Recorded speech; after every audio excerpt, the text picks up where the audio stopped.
The trim was installed. I was now ready for probably one of the most important steps of this project, which is installing the siding. I mean, this is going to give the cabin its final look. I've been looking forward to this forever, and I really believe it's going to look amazing, but I will let you be the judge of that. So this siding is called Channel Rustic. That's the name of the cut. So obviously I was going to need a lot of it, so I probably got over 100 bolts. Just so you know, it's unfinished white pine, and then I spent, I don't know, dozens of hours staining every single one of it on each side before I could actually do anything. We had to get started by cutting the ends because usually they won't be really nice and square.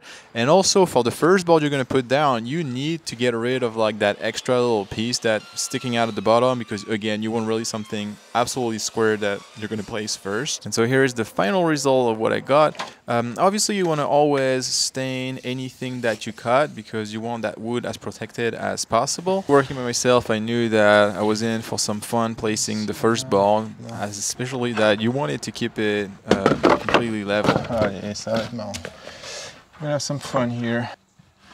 Oh man, so slippery. It was that stain. So if you remember, the cap nails that are holding the building wrap, those little green things you see, they are placed exactly at the stud. So that was very easy for me to visually remember where all my studs were to fire nail directly into them. So because nothing is going to get painted and I have no way of hiding everything, I really spent a lot of time getting the actual right measurement for my pieces of siding so that it would fit pretty snug and look as good as possible. So here's the main reason why I picked this Channel Rustic, is that the pieces fit on top of each other.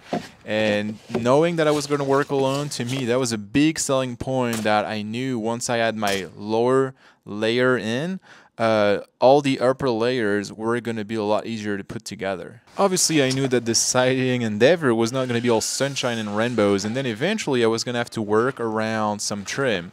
And that was going to take some time, especially if you wanted to get a tight fit. So you know the saying, right? Measure twice to cut once, or whatever that is. But I would even advise you to measure maybe 10 times to hopefully cut once.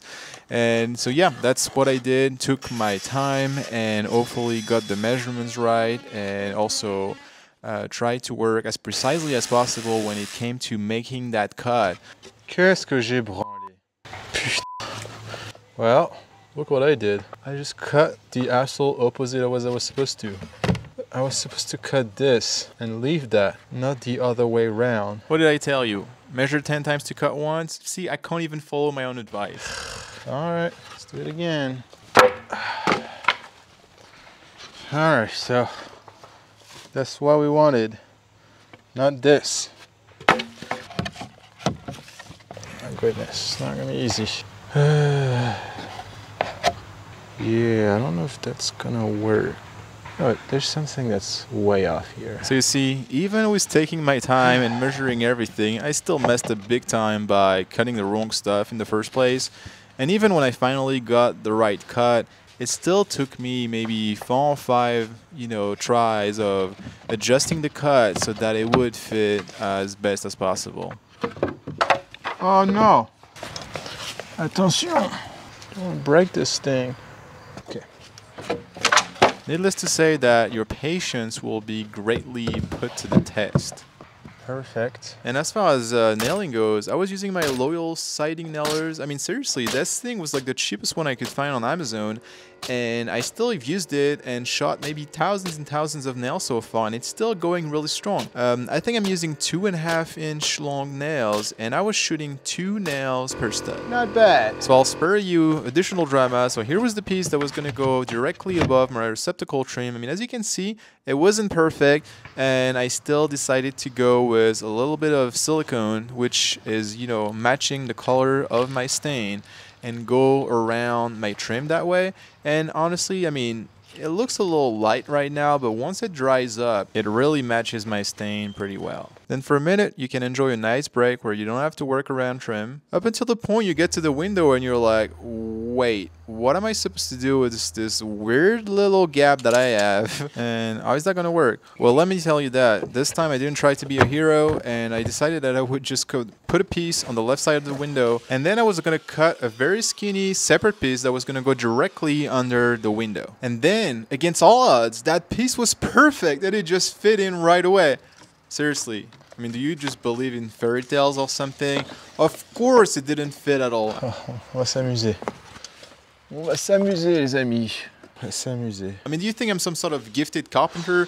I'm just some guy trying to build a cabin here for the first time. So of course it was never going to fit right away. But here was my rookie secret weapon, this hand planner, which is actually something I borrowed from my father-in-law. Thank you, by the way. That tool allowed me to make very, very fine adjustments that eventually would get me closer and closer to the right fit. Obviously, it was not gonna happen in the first try. Nope. I had to go at it a few times, but again, what am I building here? A cheap cabin slash shed that you see every day on YouTube that's poor quality?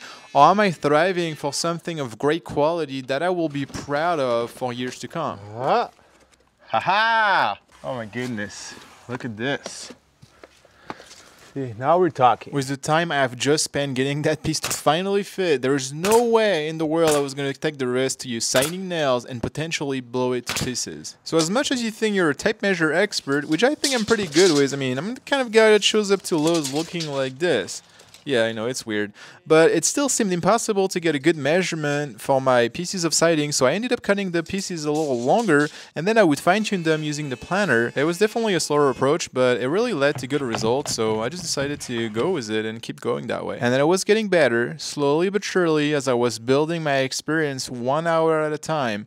But it was still a long process. I was putting a lot of effort in getting the right fit for each piece of siding. Did you see here? Well, let me replay that. That looks like some sort of glitch, a flicker. Well, that's actually showing you how many times I went back and tried that same piece on to actually find the correct fit. I then started to work on the back of the cabin, and I was pretty excited because I was telling myself, well, there is no opening, there's no window, there's no trim to work around. This is going to be a piece of cake.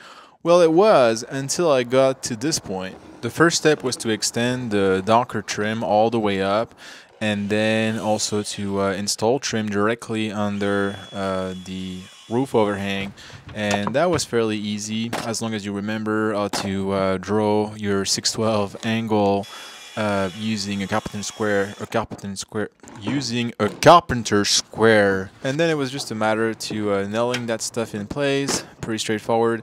But really what was going to be challenging was to start cutting my siding pieces at the right angle, which is actually the complementary angle to my 612 slope. So if you do your 90 degrees minus your 26.57, you find that 63-degree something angle, and that is the angle I was gonna have to use to cut the end of all my siding pieces. And unfortunately, that was gonna really complexify this whole installation. So once I got the first piece to fit nicely, I knew I was on the right path, but let me tell you this, it still took an awful lot of time. I mean, this video you're watching is actually sped up to 1200%. So obviously everything looks always much easier on the time lapse. And then I finally got to the third side of the cabin. So just getting more reps in before I get to the front of the cabin, which I knew was going to be the most difficult part, which is why I left it for last, because it has the most amount of openings and other things to deal with. So actually the first step is that I needed to paint part of the deck, because I was going to place my siding directly above that with maybe an 1/8 of an inch gap, and so I didn't want it to just go back and try and paint against, you know, around the siding and potentially put paint all over it. So I went ahead and did that. I did the same exact thing around the front door, so just painting the edges, so really just the top and the two sides, really anything that was going to be directly in touch with the siding, so that I wouldn't have to go back and try and paint around it. Before I could start placing the siding, there was still some trim that I actually hadn't installed on the front of the cabin. So I decided to install a big 1x8 piece of trim, because you will see, this is kind of a surprise, but I was going to do some sort of accent on the top of, you know, triangle. But first I was really wrestling with that 1x8 by myself. Oh la la, t'es sérieux? But I wasn't planning on giving up that easily, as I always have a few tricks up my sleeve to help myself and make my life a little easier when I'm dealing with large pieces of wood to place alone. So there's something we haven't really talked about, which is how do you make sure that you keep the siding at the same height once you turn a corner, especially this one when you have the deck post in the way. And obviously the laser is going to be your best friend, and so I kind of jerry-rigged it to a little ladder, and my goal was that I would just shoot it 1/8 of an inch higher than the deck, which is going to be the bottom of where I want it, and then I could see where that laser was going on the left side where my siding was already installed. And that allowed me to know exactly how small of a piece really I needed to install for my first piece of siding. Then the idea was to place the first piece together and place a second one just to make sure that everything fit properly and that everything stayed level. And then what I ended up doing is that I went back and adjusted my laser so that it would be following a line directly on the left side of the siding, as you can see where I have my finger. And then I could easily see that I was actually matching that exact same location on the siding I just installed over that deck. And then I knew that I was good to go. And that took a while, but I really think that it was well worth it to spend that kind of time so that I could make sure that my siding was exactly matching on all sides of my cabin. Nice! And I cannot tell you how happy I was that I waited to do that front face last. I mean, you can see the amount of stuff I had to work around. And so having those 3 other sides under my belt really allowed me to, get that front face done without struggling too much. And I really don't think I would have been able to do a good job if I had started with that one from the get-go. Then I needed to install the siding directly under the dome. That took a second, and then finally also put siding directly under the deck. That wasn't too difficult, and honestly nobody will see it. Then it was time to move on to that front triangle by installing the trim there, which I hadn't done yet. I went ahead and installed the drip edge directly above the piece of trim, the 1x10 that I had installed earlier. I mean, technically I'm under a roof, so there's not going to be any water dripping on that wall, so you really don't need it, but again, that's kind of the right way to do it, so I just went with it and did it. Drumroll please. How about some cedar shakes for that accent on the triangle on the front of the cabin? I mean, I think that would make the cabin look even better. I decided to use a stapler, a pneumatic stapler, to attach those because it works a lot better than just nails. Unfortunately, I had to deal with that really steep angle that I dealt with on the back wall, and I was gonna have to cut a lot of my cedar shakes that way. After marking the angle on a piece of wood, I actually used that as a template, and just like that, I was able to mark exactly the cut I needed to do to get that angle on my pieces of cedar shakes. After verifying that the angle was correct and that it was fitting properly, I figured out that I could use my template again for the following piece and just continuously marking that angle and doing that over and over again. I mean, obviously I was always trying to fit it in between to make sure that I was still on the right path, but that was actually a really good way to get all those pieces that had to fit perfectly between that 1x8 and the 1x2 piece of trim at the top. I decided that I would use 2 staples per cedar shake. That seemed to be just sufficient to really hold it in place, and I think those staples are 1.5 inch long. And after that, once you get out of that corner, you can actually finally use full length pieces of cedar shakes and then kind of make your way across all the way to that other corner where you will have to deal with that weird angle again. I decided to do a reveal of 7 inches, so that's the distance between the bottom of the lower row of shakes and the one that's going to be just above it. And so the best way to mark that line so that your row above is going to be completely level is to simply run a string and mark it with a chalk line, and then after that you can really just install your shakes directly on that line, maybe a little bit lower so that you actually hide that line, and then after that it's just copy paste and you're repeating your process.